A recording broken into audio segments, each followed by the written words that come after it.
J'entendais les femmes enceintes qui disaient que oui, pendant la grossesse, les hormones font que la libido est élevée. Enfin, quand on entend les femmes enceintes parler, on a l'impression que ce sont des petites lapines.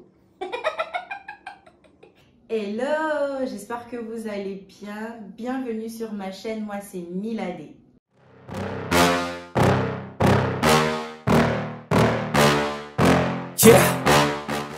Alors comme vous l'aurez vu dans le titre, aujourd'hui nous allons parler des mots et des tabous de grossesse.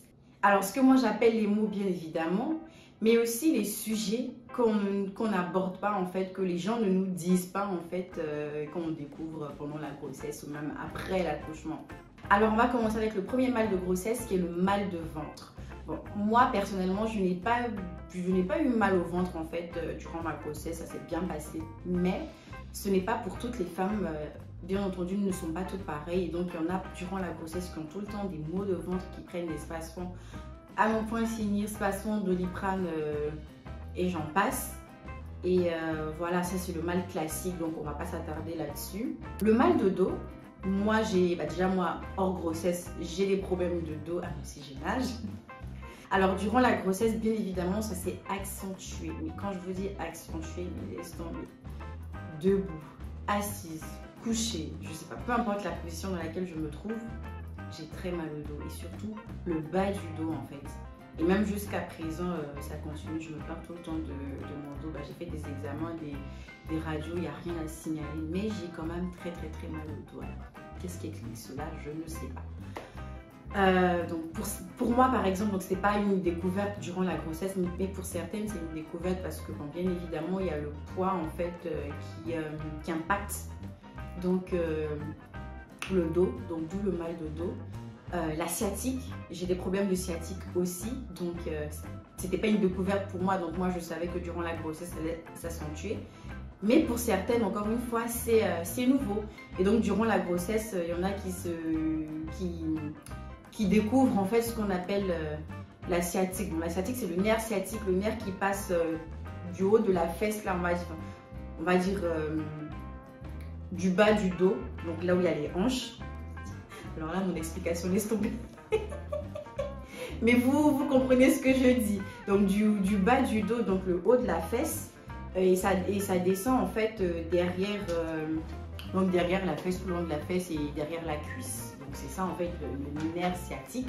Donc quand on dit la sciatique, c'est juste qu'on a mal en fait à ce niveau-là. Donc il y a certaines femmes qui découvrent cela durant la grossesse. C'est aussi pénible parce que tu es en train de marcher, tu es en déplacement, tu es en mouvement. Et là tout de suite ça te prend là. Mais quand ça te prend tout de suite, tu restes figé quelques secondes. Le temps de... Voilà. Et puis après tu repars un peu en essayant de bien marcher, à pas de canard on va dire, donc on boitant un petit peu.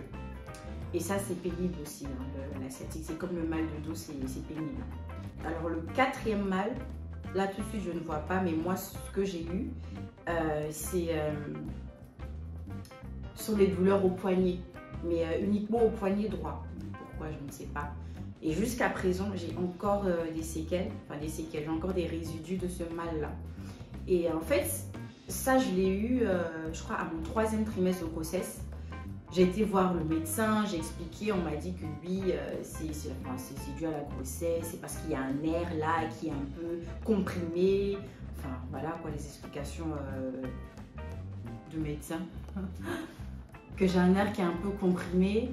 Et donc, voilà, mais bon, qu'on ne pouvait rien faire, ça allait passer après l'accouchement. Alors, je peux vous dire que 2 ans après, certes, ça s'est atténué, mais ce n'est toujours pas passé. Parce que je me rappelle, 6 mois après la grossesse, ouais, après l'accouchement, j'ai été voir un neurologue spécialement parce que j'avais trop mal.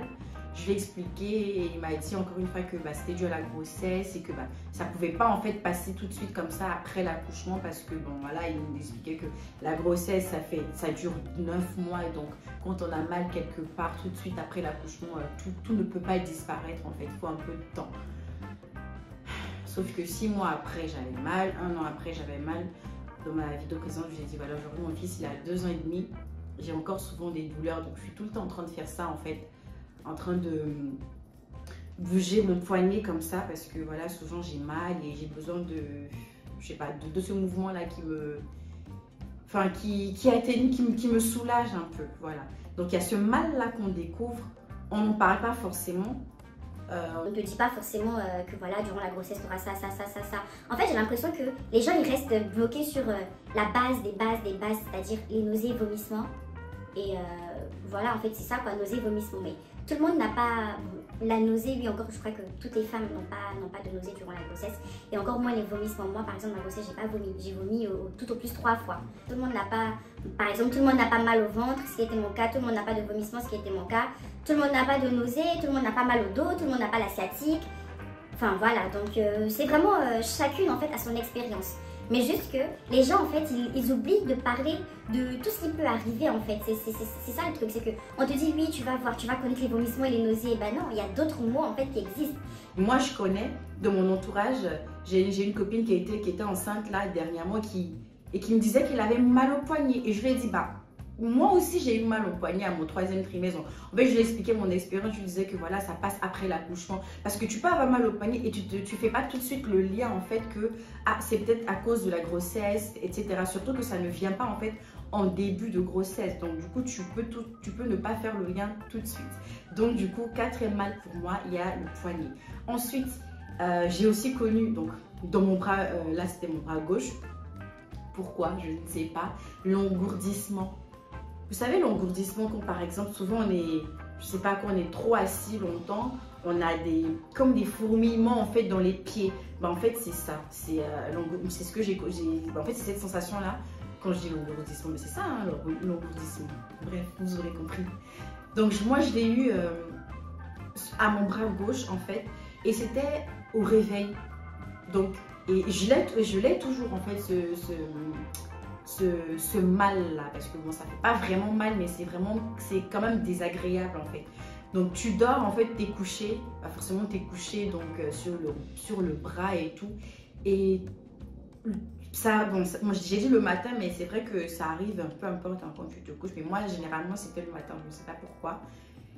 Mais voilà, le matin tu te réveilles et t'as le bras mais engourdi, mais quand je vous dis engourdi, c'est vraiment, tu sens que des fourmillements en fait. Et il faut que je me lève en fait et que j'attende quelques secondes, voire 1 minute par exemple, pour en fait commencer à sentir le soulagement.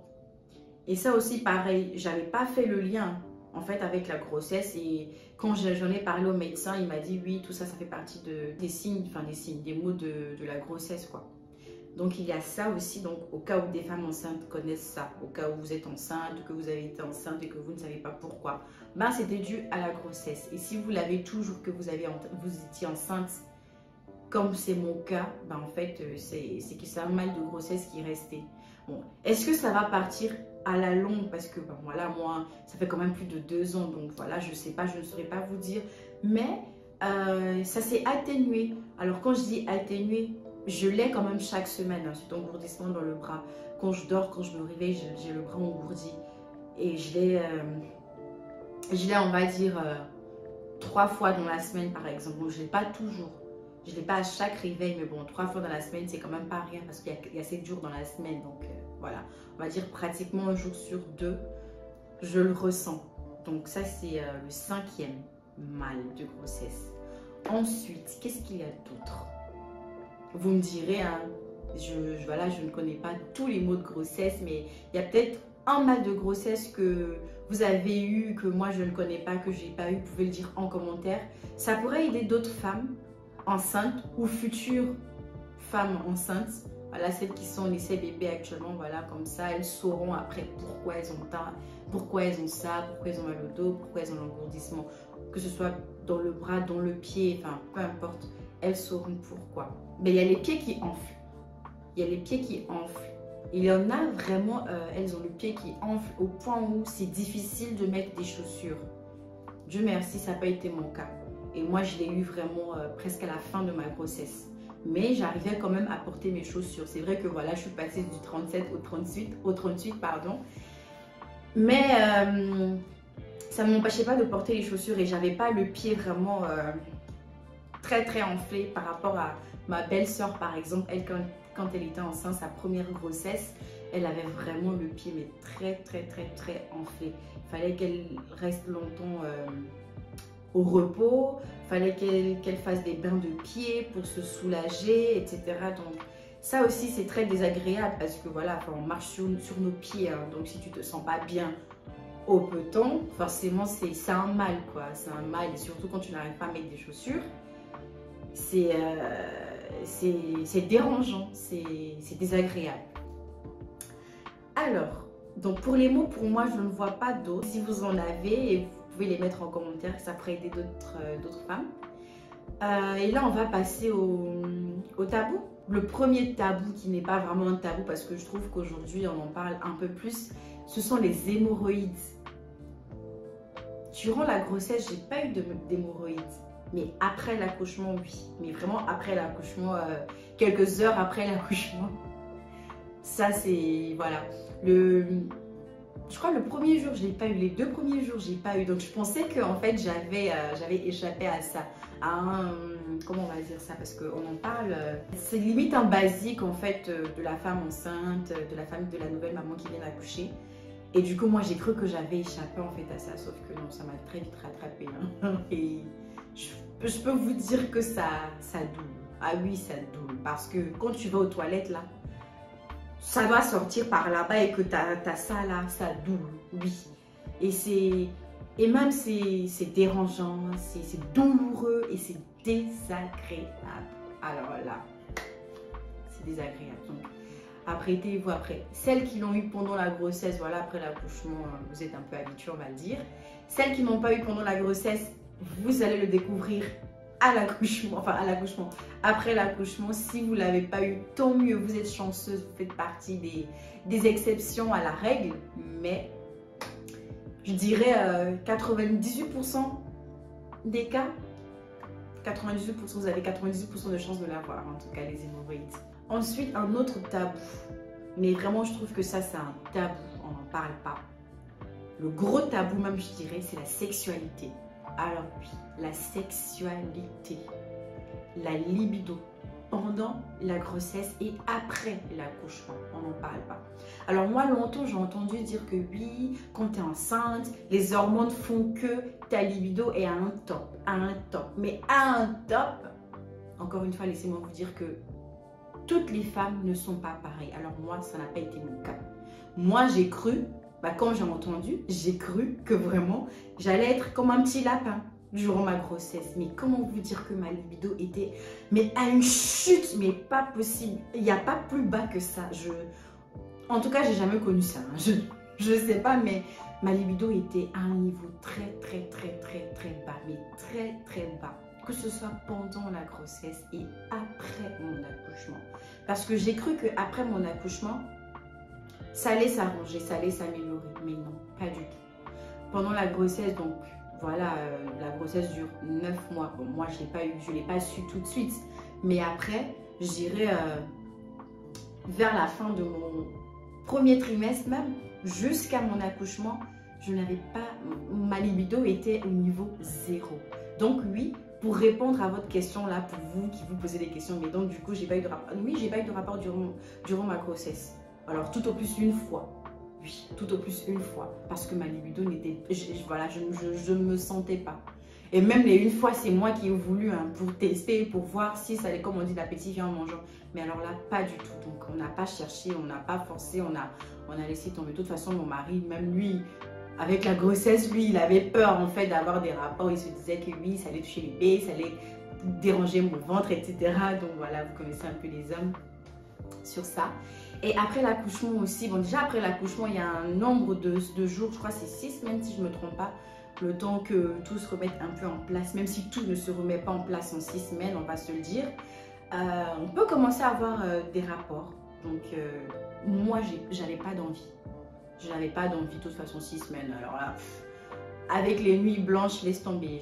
Alors là, j'ai pas d'envie. Hein. Que ce soit les nuits blanches, que ce soit mon corps, mon ventre, rien ne me donnait envie de faire quoi que ce soit. Mais c'est pas le cas pour certaines femmes. Hein. Encore une fois, il y en a quand tu les entends parler, tu as l'impression que du début à la fin, tu es une petite lapine. Je vous assure. Il y en a franchement qui n'ont aucun problème à ce niveau-là. Mais alors là, pas du tout. sauf que pour d'autres, non. Et du coup, quand on n'en parle pas comme ça, on a l'impression que, vu que nous, on fait exception à la règle, je vais dire ça comme ça, ben c'est comme si on a un problème. Ben non, on n'a pas de problème du tout. C'est juste que c'est notre corps qui réagit comme ça. On n'est pas pareil. Nos hormones ne veulent pas qu'on ait des rapports, c'est tout. Voilà, moi, mes hormones n'ont pas voulu, c'est tout. Toi, tes hormones n'ont pas voulu, c'est tout. Les hormones de ta voisine, de ta collègue, de ta copine, de ta belle-sœur, peut-être, mais vous n'êtes pas pareil. Donc, encore une fois, si ce n'est pas ton cas, que pendant la grossesse, tu n'as pas envie, c'est tout. Si après l'accouchement, tu n'as pas envie, c'est tout. Quoique, après l'accouchement, quand même, après des mois, il faut quand même que... Voilà, si tu n'as pas envie, il faut quand même que tu essaies parce que tu ne vas pas rester là dans ton foyer ou voilà, avec ton homme des années sans rien faire quand même. Donc, il va falloir qu'au bout d'un moment, on commence à chercher des solutions, des astuces pour éveiller cette libido-là. Ensuite, il y a un autre truc. Moi, je ne sais pas, je me dis que je ne suis pas quand même la seule, hein, encore une fois. C'est que moi, j'ai accouché par voie basse. J'ai pas eu d'intervention, donc j'ai pas eu de déchirure, j'ai pas eu de point de suture, j'ai rien du tout. J'ai accouché normalement, j'ai pas eu de plaie, rien du tout. J'ai été faire tous mes examens chez la sage-femme, le gynécologue, j'ai fait ma rééducation du périnée, tout était nickel, il n'y avait rien à signaler. Mais comment vous dire que tout est nickel comme on le dit, il n'y a rien à signaler, il n'y a pas de déchirure, rien du tout. En tout cas, à vue d'œil, il n'y avait rien. Au toucher aussi, il n'y avait rien. Enfin, la sage-femme ne sentait rien, le gynécologue non plus. Mais pendant au moins 6 mois après mon accouchement, c'est ce qui a fait aussi que d'ailleurs je ne pouvais pas avoir de rapport, en plus de ma libido qui n'était pas à son top, c'est que moi, j'avais des douleurs à l'entrée du vagin. J'avais des douleurs à l'entrée du vagin, au point où je ne comprenais pas. Alors au début, je me suis dit c'est normal, c'est la grossesse. Donc oui, bien sûr, c'est la grossesse, c'est l'accouchement, pardon.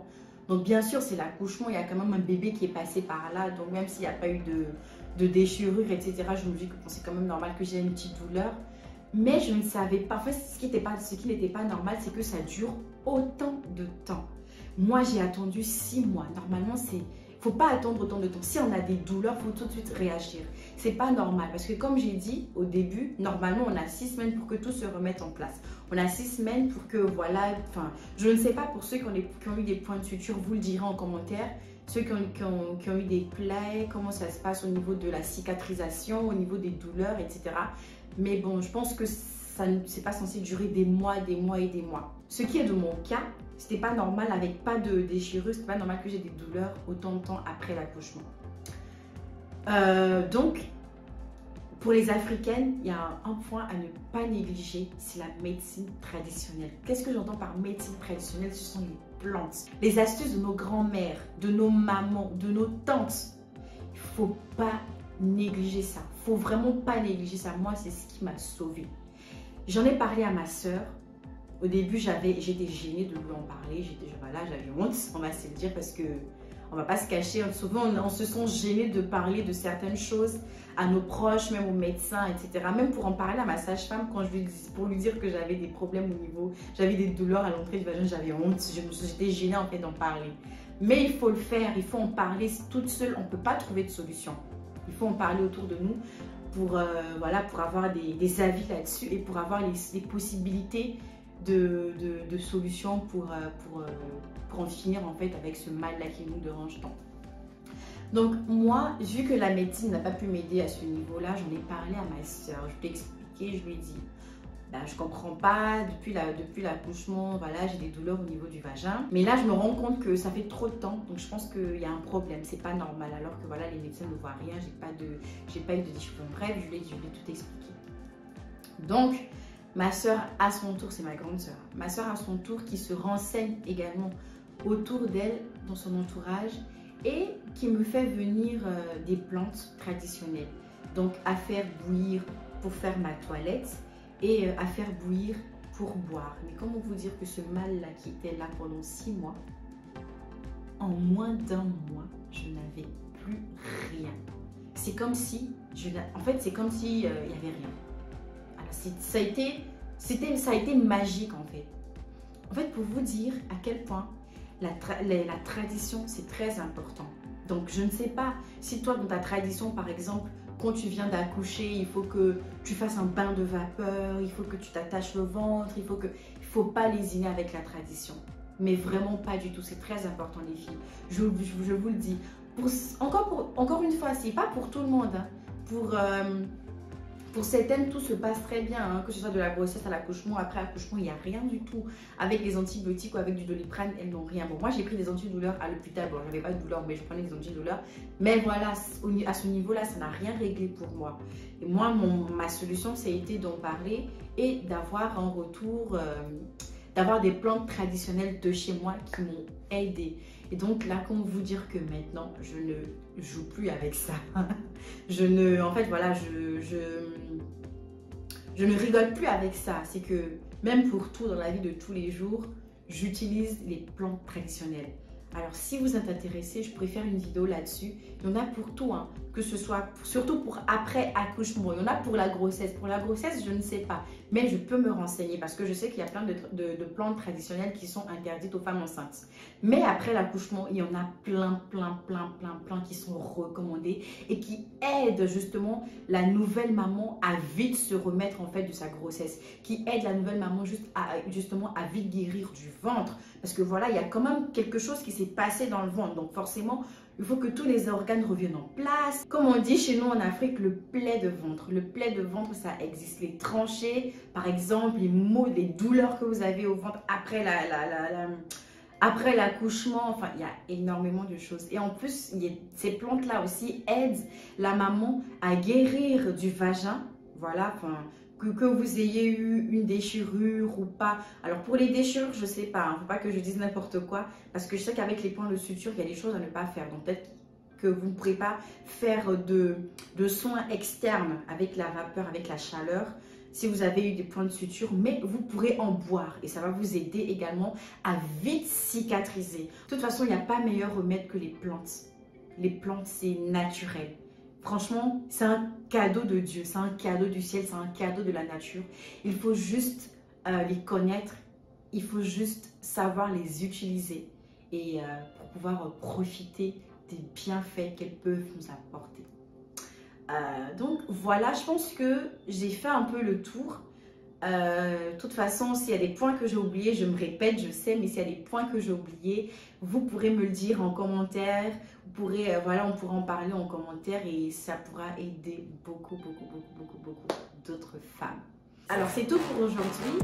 J'espère que cette vidéo vous aura plu, qu'elle vous aura appris quelque chose, que vous soyez maman ou pas. J'espère que vous aurez. Alors, n'hésitez pas à liker, à partager, à commenter. Et on se dit à la prochaine dans une nouvelle vidéo. Ciao!